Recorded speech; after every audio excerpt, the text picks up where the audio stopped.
Hello बच्चों, let's read the question. The question is impending state of motion is a critical border line between static and dynamic states of body. A block of mass m is supported on a rough vertical wall. ठीक है, आपको दिखाई दे रहा है अगर rough wall है इसका मतलब फ्रिक्शन लगेगा उस मास और वॉल के बीच में. By applying a force F as shown in figure, coefficient of static friction between block and wall is mu s. The block under the influence of F sin theta may have a tendency to move upward, or it may be assumed that F sin theta just prevents downward fall of the block. Read the above passage carefully and answer the following questions.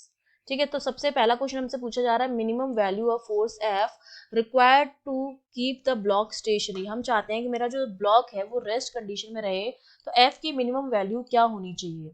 तो देखिए की concept में simple सी बात है कि हमारा जो block है वो एक वॉल के साथ है, वॉल रफ है, तो दोनों के बीच में क्या लगेगा, फ्रिक्शन फोर्स लगेगा.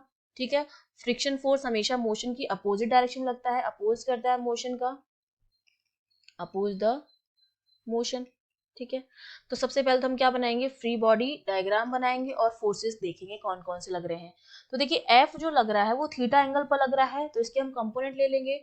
एक तो कंपोनेंट इस डायरेक्शन में आएगा जो मेरा होगा एफ कॉस थीटा. ठीक है, और एक जो मेरा होगा वो होगा एफ साइन थीटा इस डायरेक्शन में, ये हमारा हो जाएगा एफ साइन थीटा.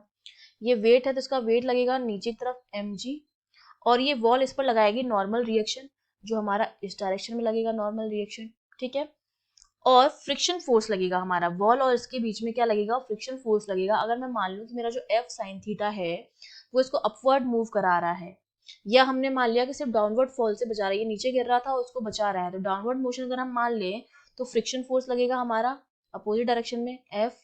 जो अब ये जो एफ होता है मेरा वो म्यू एन के बराबर होता है. ठीक है, फ्रिक्शन फोर्स हमें म्यू दे रखा है, म्यू एन के बराबर होता है. तो अब अगर मैं इक्वेशन लिखूं तो एक तो मेरा एन जो है वो बैलेंस हो रहा है एफ कॉस थीटा से, मेरा जो एन है वो एफ कॉस थीटा के बराबर आएगा. वर्टिकल डायरेक्शन में दो ही फोर्स है, दोनों अपोजिट हैं, तो एफ जो कॉस थीटा है वो मेरा एन के बराबर हो गया पहली इक्वेशन.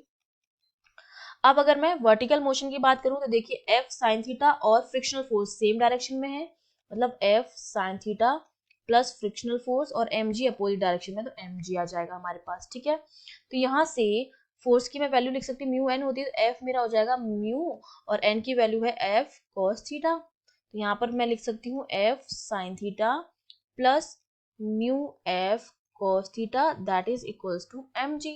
तो यहाँ से जो f की वैल्यू आएगी वो मेरे पास कितनी आएगी, क्योंकि f हमने कॉमन ले लिया, तो यहाँ पर बचेगा sine theta plus mu cos theta, तो मेरे पास mg जो आ जाएगा mg upon mu cos theta plus sine theta. ये मेरे पास फोर्स की मिनिमम वैल्यू आ गई है. दैट मीन्स हमारा ऑप्शन बी जो है ना, option mu cos theta plus sine theta, yes option B जो हो जाएगा हमारा करेक्ट हो जाएगा. I hope you understood well. All the best.